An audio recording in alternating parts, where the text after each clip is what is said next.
কলকাতার বুকে তখন সকাল ঠিক ৮:৪৫। ব্যস্ত মহানগরী নিজের চিরচেনা গতিতে ছুটে চলেছে। শহরের সবচেয়ে আধুনিক ও অভিজাত আইটি হাবের মাঝখানে মাথা উঁচু করে দাঁড়িয়ে আছে বিখ্যাত কর্পোরেট প্রতিষ্ঠান রায় ইন্ডাস্ট্রিজ টেকনোলজি। প্রতিদিনের মতো সেদিনও অফিসের মূল ফটকের সামনে কর্মচারীদের উপচে পড়া ভিড় জমে উঠেছিল। একের পর এক দামি গাড়ি এসে থামছিল অফিসের সামনে। চকচকে ফর্মাল পোশাক পরা কর্মচারীরা কেউ হাতে ল্যাপটপ ব্যাগ নিয়ে তাড়াহুড়ো করে ভেতরে ঢুকছিল, আবার কেউ বিদেশি ক্লায়েন্টদের সঙ্গে ফোনে জরুরি মিটিং করতে করতে দ্রুত পায়ে এগিয়ে যাচ্ছিল। কাঁচে মোড়া বিশাল বিল্ডিংটা যেন আধুনিকতার প্রতীক হয়ে দাঁড়িয়েছিল। কিন্তু সেই অভিজাত পরিবেশের মাঝখানে একটি সাধারণ চেহারার রোগা পাতলা যুবক ধীর পায়ে অফিসের দিকে এগিয়ে আসছিল। তার কাঁধে ঝুলছিল বহুদিনের পুরনো রংচটা একটি ব্যাগ। পরনে ছিল একেবারে সাদামাটা পোশাক, তবে তার চোখে মুখে ছিল এক অদ্ভুত শান্তি। গেটের সিকিউরিটি গার্ড ছেলেটির দিকে তাচ্ছিল্যের দৃষ্টিতে তাকিয়ে কড়া গলায় বলল, এই যে, তুমি কি কোনো ডেলিভারি বয় নাকি? যুবকটি ভদ্রভাবে হেসে উত্তর দিল, না স্যার, আজ থেকে এই অফিসেই আমার কাজ শুরু হবে। গার্ড ঠোঁট বাঁকিয়ে ব্যঙ্গ করে বলল, হ্যাঁ, এখানে বড় বড় উচ্চবিত্ত মানুষ কাজ করে, তোমার মতো গরিব ছেলেদের জন্য এই জায়গা নয়। কথাগুলো শুনেও যুবকটির মুখে কোনো রাগ ফুটে উঠল না। সে শুধু মৃদু হাসল এবং মাথা নিচু করে ভেতরে চলে গেল। ছেলেটির নাম ছিল অনিরুদ্ধ, কিন্তু অফিসের ভেতরে উপস্থিত কারো পক্ষেই জানা সম্ভব ছিল না যে এই সাধারণ ছেলেটি আসলে কোনো সাধারণ পরিবারের নয়। সে ছিল এই বিশাল কোম্পানির মালিক সুভাষ রায়ের একমাত্র ছেলে। বহু বছর বিদেশে উচ্চশিক্ষা শেষ করে অনিরুদ্ধ কিছুদিন আগেই ভারতে ফিরে এসেছে। বয়সের ভারে সুভাষ রায় এখন অনেকটাই দুর্বল হয়ে পড়েছেন, তাই তিনি চাইছিলেন নিজের ব্যবসার সম্পূর্ণ দায়িত্ব ছেলের হাতে তুলে দিতে। কিন্তু অনিরুদ্ধ পরিষ্কারভাবে বাবাকে বলেছিল, বাবা, আমি মালিকের চেয়ারে বসার আগে জানতে চাই আমাদের কোম্পানিতে কাজ করা মানুষগুলো সত্যিই কতটা মানবিক। আর সেই কারণেই সে নিজের আসল পরিচয় গোপন রেখেছিল। কোম্পানিতে তার প্রথম প্রবেশ ঘটল একজন সাধারণ কর্মচারী হিসেবে। প্রথম দিনেই তাকে পাঠানো হলো অফিসের পুরনো স্টোর রুমে। সেখানে দাঁড়িয়েছিল কোম্পানির সিনিয়র ম্যানেজার তনুশ্রী সেন। বয়স ৩০-এর কাছাকাছি, দেখতে অত্যন্ত সুন্দরী আর স্মার্ট, কিন্তু স্বভাবে ভীষণ অহংকারী। অনিরুদ্ধকে দেখে বিরক্ত মুখে বলল, তুমি নতুন এসেছ? জি ম্যাডাম। কি কাজ পারো? অনিরুদ্ধ শান্তভাবে বলল, আপনি যা বলবেন আমি সেটাই করব। তনুশ্রী ব্যঙ্গ করে হেসে উঠল, খুব তাড়াতাড়ি বুঝে যাবে কর্পোরেট অফিসে কাজ করা এত সহজ নয়। এই বলে সে একগাদা ভারী ফাইল অনিরুদ্ধের দিকে ছুড়ে দিয়ে বলল, এগুলো রেকর্ড রুমে গুছিয়ে রেখে এসো, কোনো ভুল যেন না হয়।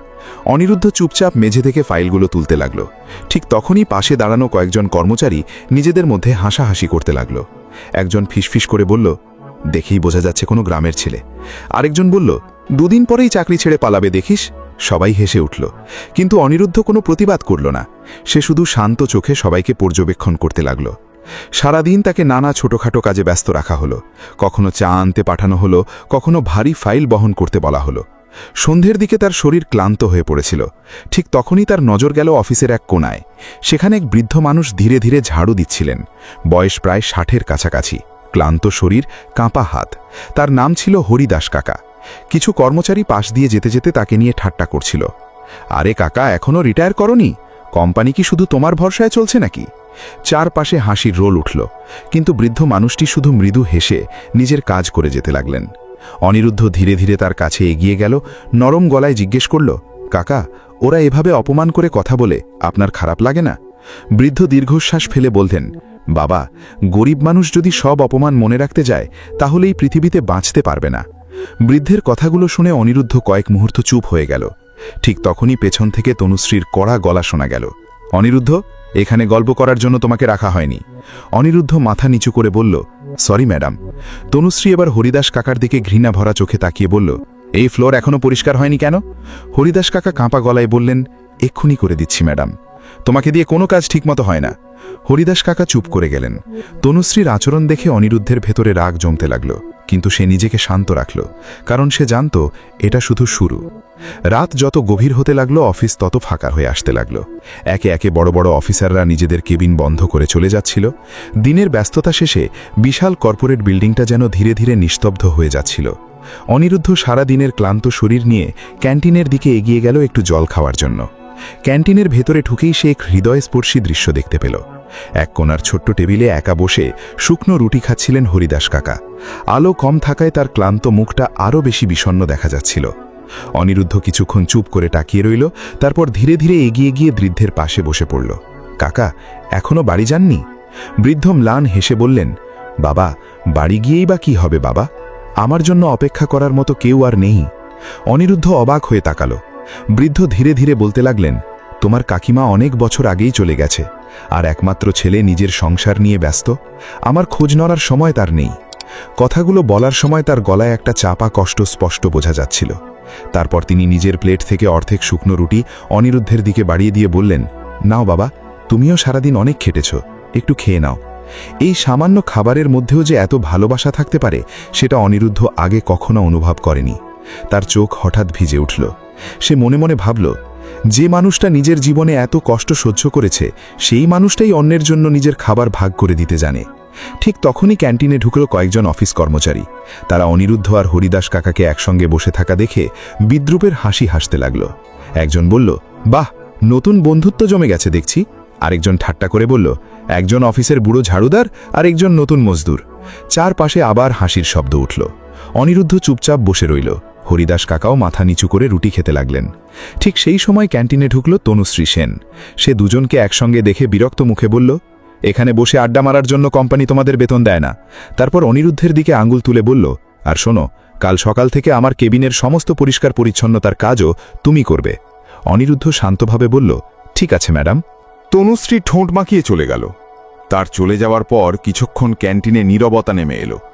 অনিরুদ্ধ ধীরে ধীরে বলল, কাকা, সবাই এত খারাপ ব্যবহার করে, আপনি কখনো প্রতিবাদ করেন না কেন? হরিদাস কাকা মৃদু হাসলেন, বাবা, গরিব মানুষের প্রতিবাদ করার অধিকার খুব কম থাকে। অনিরুদ্ধ চুপ করে গেল। তার ভেতরে তখন এক অদ্ভুত প্রশ্ন জন্ম নিচ্ছিল, মানুষ কি সত্যিই শুধু টাকা আর পদমর্যাদা দিয়েই অন্য মানুষকে বিচার করে? পরদিন সকাল, অনিরুদ্ধ খুব ভোরে অফিসে পৌঁছে গেল তনুশ্রীর কেবিন পরিষ্কার করার জন্য। কেবিনে ঢুকতেই সে দেখল অত্যন্ত বিলাসবহুল সাজসজ্জা, দামি শোপিস, বিদেশি পারফিউম, চকচকে ডেস্ক, সবকিছুতেই যেন অহংকারের ছাপ। সে শান্তভাবে পরিষ্কার করতে লাগল। ঠিক তখনই তনুশ্রী কেবিনে ঢুকল। অনিরুদ্ধকে দেখে সে কটাক্ষ করে বলল, সাবধানে কাজ করবে, এখানে থাকা একটা জিনিসের দামও হয়তো তোমার পুরো বছরের বেতনের চেয়ে বেশি। অনিরুদ্ধ কিছু বলল না।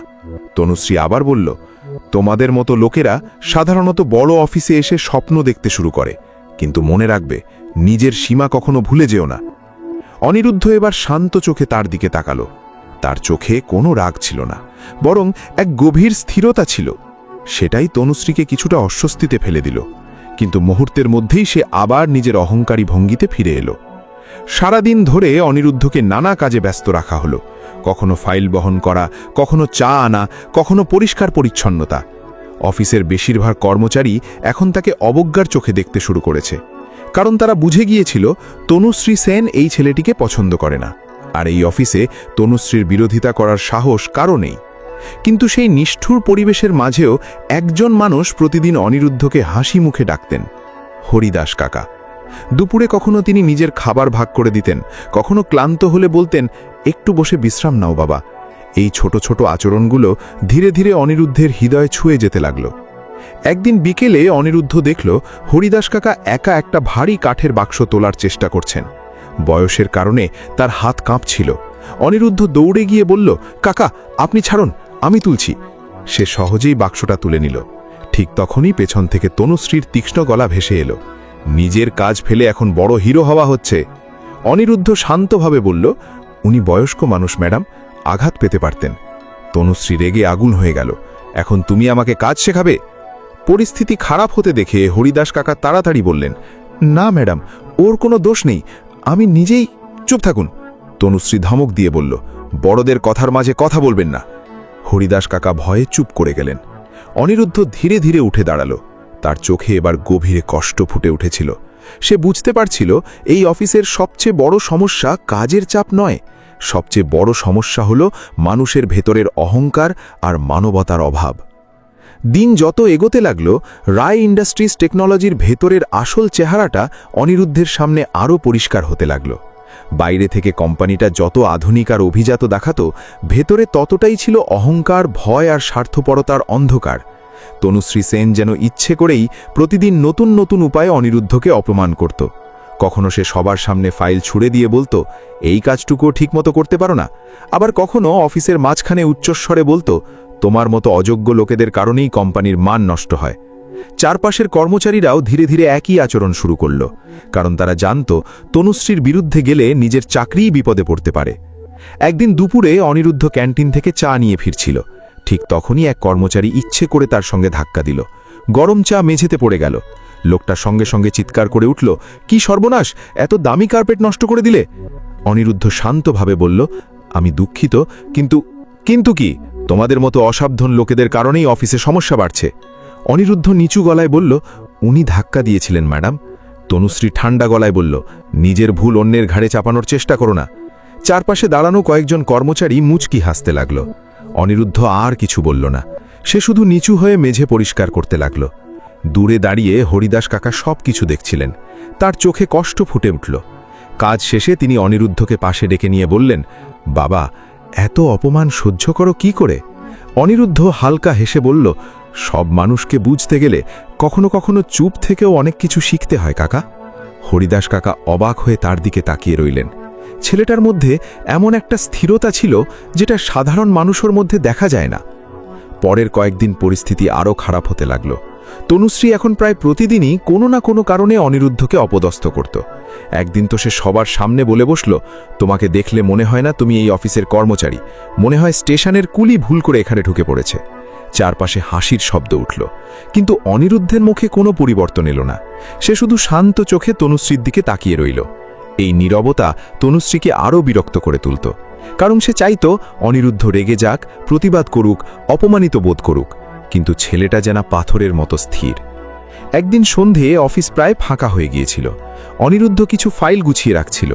ঠিক তখনই সে দেখতে পেল হরিদাস কাকা এক কোণায় বসে কাশছেন, তার শ্বাস নিতে কষ্ট হচ্ছে। অনিরুদ্ধ দ্রুত এগিয়ে গিয়ে বলল, কাকা, আপনার শরীর খারাপ? বৃদ্ধ জোর করে হাসলেন, না বাবা, বুড়ো বয়সের সমস্যা। অনিরুদ্ধ উদ্বিগ্ন গলায় বলল, ডাক্তার দেখিয়েছেন? বৃদ্ধ নাড়া মাথা নাড়লেন, ডাক্তার দেখাতে টাকা লাগে বাবা। কথাটা শুনে অনিরুদ্ধের বুকের ভেতরটা হঠাৎ মোচড় দিয়ে উঠল। এই মানুষটা সারা জীবন পরিশ্রম করেছে, অথচ আজ চিকিৎসা করানোর মতো সামর্থ্যও নেই। ঠিক তখনই অফিসের দুই কর্মচারী পাশ দিয়ে যেতে যেতে বলল, আরে কাকা, এত অসুস্থ হলে চাকরি ছেড়ে দিন না। আরেকজন হেসে বলল, কোম্পানি কি বৃদ্ধাশ্রম নাকি? তারা হেসে চলে গেল। হরিদাস কাকা চুপ করে রইলেন, কিন্তু অনিরুদ্ধের চোখে এবার চাপা আগুন জ্বলে উঠল। সে বুঝতে পারছিল এই মানুষগুলো শুধু ক্ষমতাকে সম্মান করে, মানুষকে নয়। সেই রাতেই অফিসের ছাদে অনিরুদ্ধ একা দাঁড়িয়েছিল। নিচে কলকাতার আলো ঝলমলে শহর, চারদিকে অসংখ্য উঁচু বিল্ডিং। তার মনে বাবার কথা ভেসে উঠল, একটা কোম্পানি শুধু টাকা দিয়ে বড় হয় না, মানুষের চরিত্র দিয়েও বড় হয়। অনিরুদ্ধ গভীর শ্বাস নিল। তার চোখে তখন কঠিন সিদ্ধান্তের ছাপ। সে মনে মনে বলল, আমি এখনো চুপ আছি, কারণ আমি সত্যিটা পুরোপুরি দেখতে চাই। কিন্তু যেদিন সীমা ছাড়িয়ে যাবে, সেদিন অন্যায়ের বিরুদ্ধে আমি অবশ্যই দাঁড়াব। আর ঠিক সেই সময় অফিসের ভেতরে এমন এক ঘটনা ঘটতে চলেছিল যা পুরো কোম্পানির ভিত কাঁপিয়ে দেবে। পরদিন সকাল থেকেই অফিসের পরিবেশটা অদ্ভুত রকম উত্তেজিত ছিল। কেউ ঠিকমতো কাজ করছিল না, সবাই ফিসফিস করে কিছু না কিছু আলোচনা করছিল। প্রায় বেলা 11টার সময় হঠাৎ পুরো অফিস কাঁপিয়ে একটা খবর ছড়িয়ে পড়ল। কোম্পানির অ্যাকাউন্টস ডিপার্টমেন্ট থেকে নগদ 25 লক্ষ টাকা রহস্যজনকভাবে উধাও হয়ে গেছে। মুহূর্তের মধ্যে অফিসে হুলস্থুল পড়ে গেল। সিকিউরিটি টিম ছুটে এলো। বড় বড় কর্তারা এক এক করে অ্যাকাউন্টস রুমে ঢুকতে লাগলেন। সবাই আতঙ্কিত, কারণ এত বড় অঙ্কের টাকা হারিয়ে যাওয়া কোনো সাধারণ ঘটনা নয়। কিছুক্ষণের মধ্যেই পুরো অফিস লকডাউন করে দেওয়া হলো। কেউ বাইরে যেতে পারবে না। সব কর্মচারীকে এক এক করে জিজ্ঞাসাবাদ শুরু হলো। তনুশ্রী সেন যেন এই পরিস্থিতির জন্য আগে থেকেই প্রস্তুত ছিল। সে হঠাৎ সবার সামনে গম্ভীর গলায় বলল, এই চুরি অফিসের বাইরের কেউ করেনি, এটা আমাদের ভেতরের কারো কাজ। সবাই চুপ হয়ে গেল। তনুশ্রী আবার বলল, আর আজ সকালে আমি হরিদাস কাকাকে অ্যাকাউন্টস রুমের আশেপাশে ঘুরতে দেখেছি। মুহূর্তের মধ্যে সব চোখ ঘুরে গেল বৃদ্ধ হরিদাস কাকার দিকে। বৃদ্ধ মানুষটা ভয় পেয়ে কাঁপতে শুরু করলেন, না ম্যাডাম, আমি শুধু মেঝে পরিষ্কার করছিলাম। তনুশ্রী তীক্ষ্ণ গলায় বলল, গরিব মানুষ টাকা দেখলে লোভ সামলাতে পারে না। কথাটা শুনে অনিরুদ্ধের চোখ শক্ত হয়ে গেল। হরিদাস কাকা কাঁপা গলায় বললেন, আমি চুরি করিনি ম্যাডাম, ভগবানের দোহাই লাগলে আমাকে বিশ্বাস করুন। কিন্তু কেউ তার কথা শুনল না। তনুশ্রী এবার সিকিউরিটি অফিসারদের দিকে তাকিয়ে বলল, ওনার ব্যাগ আর লকার তল্লাশি করুন। হরিদাস কাকা আতঙ্কে প্রায় কেঁদে ফেললেন। স্যার, আমাকে অপমান করবেন না, আমি নির্দোষ। কিন্তু সিকিউরিটি টিম কোনো কথা শুনল না। পুরো অফিসের সামনে বৃদ্ধ মানুষটার পুরনো ব্যাগ তল্লাশি শুরু হলো। চারপাশে নিস্তব্ধতা, সবার চোখে কৌতূহল। হঠাৎ এক সিকিউরিটি গার্ড চিৎকার করে উঠল, ম্যাডাম, এখানে টাকা পাওয়া গেছে। মুহূর্তের মধ্যে পুরো অফিসে শোরগোল পড়ে গেল। ব্যাগের ভেতর থেকে মোটা টাকার বান্ডিল বেরিয়ে এলো। তনুশ্রীর মুখে বিজয়ের হাসি ফুটে উঠল। দেখলেন তো, আমি আগেই বলেছিলাম। হরিদাস কাকা যেন নিজের চোখকেই বিশ্বাস করতে পারছিলেন না। সে মাটিতে বসে পড়লেন। না না, এই টাকা আমার নয়, কেউ আমাকে ফাঁসিয়েছে। তার চোখ দিয়ে অনবরত জল পড়তে লাগল। আমি সারা জীবন সৎভাবে কাজ করেছি স্যার, আমি চোর নই। কিন্তু চারপাশের অধিকাংশ মানুষের চোখে তখন ঘৃণা। কেউ বলছিল, বুড়ো বয়সে এসে লোভ সামলাতে পারল না। আরেকজন বলল, চেহারা দেখে মানুষ চেনা যায় না। অনিরুদ্ধ একটু দূরে দাঁড়িয়ে সবকিছু দেখছিল। তার বুকের ভেতরে রাগ জমতে লাগল। সে খুব ভালো করেই বুঝতে পারছিল এখানে কিছু একটা ভীষণ ভুল হচ্ছে। হরিদাস কাকার মতো মানুষ এমন কাজ করতেই পারেন না। সিকিউরিটি অফিসার গম্ভীর গলায় বলল, হরিদাসবাবু, আপনাকে আমাদের সঙ্গে থানায় যেতে হবে। বৃদ্ধ মানুষটা হাত জোড় করে কাঁদতে লাগলেন। স্যার, আমাকে পুলিশে দেবেন না, আমার সম্মান শেষ হয়ে যাবে। কিন্তু কেউ করুণা দেখালো না। তনুশ্রী ঠান্ডা গলায় বলল, অপরাধ করলে শাস্তি পেতেই হবে। ঠিক তখনই অনিরুদ্ধ ধীরে ধীরে সামনে এগিয়ে এলো। তার চোখে এবার এক অদ্ভুত কঠোরতা। সে গম্ভীর গলায় বলল, 1 মিনিট, কেউ কোথাও যাবে না। পুরো অফিস থমকে গেল। তনুশ্রী বিরক্ত হয়ে বলল, তুমি আবার মাঝখানে কথা বলতে এসেছো কেন? অনিরুদ্ধ এবার প্রথমবারের মতো সরাসরি তার চোখে চোখ রেখে শান্ত গলায় বলল, কারণ একজন নির্দোষ মানুষকে বলির পাঠা বানানো হচ্ছে। তনুশ্রী ব্যঙ্গ করে হেসে উঠল, ও, তাহলে এখন তুমি তদন্তকারী অফিসার? অনিরুদ্ধ ধীর স্বরে উত্তর দিল, না, আমি শুধু সত্যিটা জানতে চাই। তনুশ্রী এবার রেগে গিয়ে বলল, সত্যিটা সবার সামনে আছে, টাকাও পাওয়া গেছে, এবার নাটক বন্ধ করো। অনিরুদ্ধ শান্তভাবে বলল, সব সময় চোখে যা দেখা যায় সেটাই সত্যি হয় না। তার কথায় চারপাশে ফিসফাস শুরু হয়ে গেল। পরিবেশটা ধীরে ধীরে ভারী হয়ে উঠছিল। তনুশ্রী এবার চিৎকার করে উঠল, সিকিউরিটি, এই ছেলেটাকেও বাইরে বের করে দিন। ঠিক সেই মুহূর্তে হলের পেছন দিক থেকে এক ভারী গম্ভীর কণ্ঠ ভেসে এলো, কেউ ওকে স্পর্শ করবে না। সবাই চমকে দরজার দিকে তাকালো। দরজায় দাঁড়িয়েছিলেন স্বয়ং কোম্পানির মালিক সুভাষ রায়। তার সঙ্গে ছিলেন আরও কয়েকজন উচ্চপদস্থ কর্মকর্তা। পুরো অফিস মুহূর্তেই নিস্তব্ধ হয়ে গেল। তনুশ্রী দ্রুত নিজের আচরণ পাল্টে মিষ্টি হাসি দিয়ে বলল, স্যার, খুব ভালো হয়েছে আপনি এসেছেন, আমরা আসল চোরকে ধরে ফেলেছি। সুভাষ রায় শান্ত চোখে জিজ্ঞেস করলেন, কে সেই চোর? তনুশ্রী আত্মবিশ্বাসের সঙ্গে হরিদাস কাকার দিকে আঙুল তুলে বলল, এই লোকটা স্যার। সুভাষ রায় কয়েক সেকেন্ড চুপচাপ বৃদ্ধ মানুষটার দিকে তাকিয়ে রইলেন। তারপর ধীরে ধীরে তার দৃষ্টি গিয়ে থামল অনিরুদ্ধের মুখে। বাবা আর ছেলের চোখাচোখি হল। সেই দৃষ্টিতে যেন অজস্র অজানা কথা লুকিয়েছিল। এরপর সুভাষ রায় ধীরে কিন্তু দৃঢ় কণ্ঠে বললেন, কোনো সিদ্ধান্ত নেওয়ার আগে আমি পুরো সত্যিটা দেখতে চাই। মুহূর্তের মধ্যে অফিসের পরিবেশ আরও বেশি ভারী হয়ে উঠল, কারণ কেউই বুঝতে ছিল না এরপর ঠিক কি ঘটতে চলেছে। সুভাষ রায়ের নির্দেশে পুরো অফিসের সবাইকে বড় মিটিং হলরুমে ডাকা হলো। মাত্র কয়েক মিনিটের মধ্যেই বিশাল হলঘর কর্মচারীদের ভিড়ে পূর্ণ হয়ে গেল। সবার মুখে উদ্বেগ, কৌতূহল আর আতঙ্কের ছাপ। কেউ ভাবছিল, সত্যি কি হরিদাস কাকা এত বড় অপরাধ করেছেন, নাকি এর পেছনে লুকিয়ে আছে অন্য কোনো রহস্য? তনুশ্রী সেন তখনও নিজের আত্মবিশ্বাস হারায়নি। সে সামনের সারিতে বুক ফুলিয়ে বসেছিল। তার মনে হচ্ছিল সব প্রমাণই তার পক্ষেই আছে। অন্যদিকে হরিদাস কাকা এক কোনায় মাথা নিচু করে বসেছিলেন। কান্নায় তার চোখ দুটো লাল হয়ে উঠেছিল। অনিরুদ্ধ শান্তভাবে হলরুমের মাঝখানে দাঁড়িয়ে সব কিছু দেখছিল। ঠিক তখনই হলের সামনের বিশাল স্ক্রিনটা হঠাৎ জ্বলে উঠল। সবাই চমকে তাকালো। তনুশ্রীর ঠোঁটের কোণে হালকা হাসি আনল। তার ধারণা ছিল এখন হয়তো হরিদাস কাকার চুরির প্রমাণ দেখানো হবে। কিন্তু পরের মুহূর্তেই তার মুখের রং বদলে গেল। স্ক্রিনে ভেসে উঠল অ্যাকাউন্টস রুমের সিসিটিভি ফুটেজ। ভিডিওতে পরিষ্কার দেখা যাচ্ছিল রুমটা তখন সম্পূর্ণ খালি। কয়েক সেকেন্ড পর ধীরে ধীরে দরজা খুলে ভেতরে ঢুকল তনুশ্রী সেন। পুরো হলরুম নিস্তব্ধ হয়ে গেল। ভিডিওতে দেখা গেল তনুশ্রী চারপাশে সতর্ক চোখে তাকালো, তারপর নিজের দামি পার্স খুলে টাকার বান্ডিল বের করল এবং অত্যন্ত চতুরতার সঙ্গে সেগুলো হরিদাস কাকার পুরনো ব্যাগের ভেতরে ঢুকিয়ে দিল। ভিডিও শেষ হতেই পুরো হলঘরে যেন বিস্ফোরণ ঘটল। সবাই হতভম্ব। কেউ বিশ্বাসই করতে পারছিল না এতদিন যাকে ক্ষমতাবান, শিক্ষিত আর সম্মানিত কর্ম কর্মকর্তা বলে মনে করা হতো সেই মানুষটাই আসলে পুরো ষড়যন্ত্রের মূল হোতা। তনুশ্রীর ঠোঁট কাঁপতে লাগল। সে হঠাৎ উঠে দাঁড়িয়ে চিৎকার করে বলল, না, এটা মিথ্যে, ভিডিওটা এডিট করা হয়েছে। কিন্তু এবার কেউ তার কথা বিশ্বাস করল না, কারণ সত্যিটা সবার চোখের সামনে স্পষ্ট হয়ে গেছে। চারপাশের কর্মচারীরা ধীরে ধীরে তার কাছ থেকে দূরে সরে যেতে লাগল। যারা কিছুক্ষণ আগেও তার সামনে মাথা নত করত, তারাই এখন ঘৃণার চোখে তাকাচ্ছিল। সুভাষ রায়ের গম্ভীর কণ্ঠ পুরো হলঘরে গর্জে উঠল, তনুশ্রী সেন, এটাই কি তোমার সততা? তনুশ্রী ভয়ে কাঁপতে কাঁপতে বলল, স্যার, আমি বাধ্য হয়ে। চুপ! সুভাষ রায়ের ধমকে পুরো হল কেঁপে উঠল। তিনি কঠোর কণ্ঠে বললেন, একে বাধ্য হওয়া বলে না, একে বলে বিশ্বাসঘাতকতা। তনুশ্রী এবার কান্নায় ভেঙে পড়ল। সে সুভাষ রায়ের পায়ে পড়ে বলল, স্যার, আমাকে একবার ক্ষমা করে দিন। কিন্তু এবার হলরুমে উপস্থিত কারো চোখে তার জন্য সামান্য সহানুভূতিও ছিল না। ঠিক তখনই অনিরুদ্ধ ধীরে ধীরে সামনে এগিয়ে এলো। সে নিজের ইউনিফর্মের সাধারণ ব্যাজটা টেবিলের ওপর রাখল, তারপর শান্ত কিন্তু দৃঢ় কণ্ঠে বলল, এবার হয়তো আমার আসল পরিচয়টা জানানো দরকার। পুরো হলঘর নিস্তব্ধ হয়ে গেল। সুভাষ রায় ধীরে ধীরে উঠে দাঁড়ালেন। তার চোখে গর্বের ঝিলিক স্পষ্ট ছিল। তিনি গম্ভীর কণ্ঠে বললেন, সবাই শুনুন, এ হলো আমার একমাত্র ছেলে অনিরুদ্ধ রায়। ভবিষ্যতে এই কোম্পানির দায়িত্ব ওই সামলাবে। মুহূর্তের মধ্যে পুরো হল রুমে শোরগোল পড়ে গেল। কারোর মুখ শুকিয়ে গেল, কারোর হাত কাঁপতে শুরু করল। যারা এতদিন অনিরুদ্ধকে অপমান করেছে তাদের বুকের ভেতর ভয় জমতে লাগল।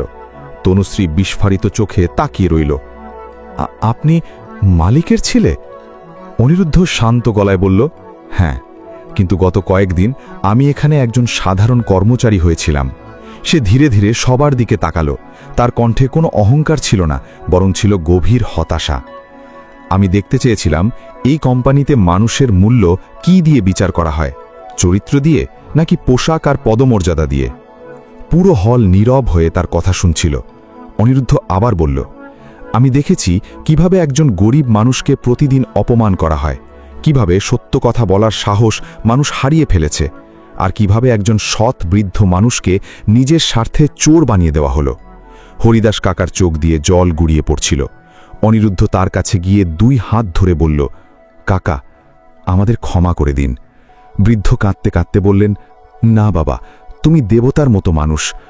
অনিরুদ্ধ মাথা নাড়ল, না কাকা, মানুষ হওয়াটাই সবচেয়ে বড় বিষয়।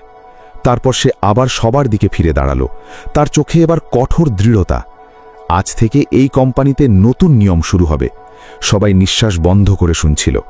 অনিরুদ্ধ বলল, এখানে কোনো মানুষকে তার পোশাক, পদ বা টাকার জন্য সম্মান দেওয়া হবে না। সম্মান পাবে শুধু তার ব্যবহার আর মানবতা। হলের বাতাস যেন আরও ভারী হয়ে উঠল। সে আরও বলল, আর যারা ক্ষমতার অপব্যবহার করে দুর্বল মানুষের ওপর অত্যাচার করবে, তাদের জন্য এই কোম্পানিতে কোনো জায়গা থাকবে না।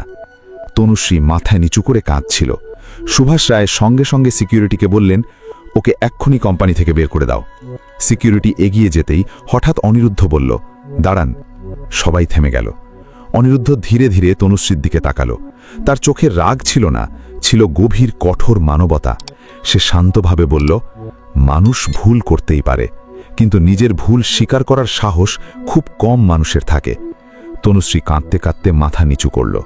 অনিরুদ্ধ আবার বলল, যদি সত্যিই নিজের কাজের জন্য অনুশোচনা থাকে, তাহলে আমাদের সোশ্যাল ট্রেনিং সেন্টারে গিয়ে মানুষের সেবা করো। সেটাই হবে তোমার শাস্তি আর সংশোধনের সুযোগও। তনুশ্রী আর নিজেকে সামলাতে পারল না। সে ফুপিয়ে কেঁদে উঠল।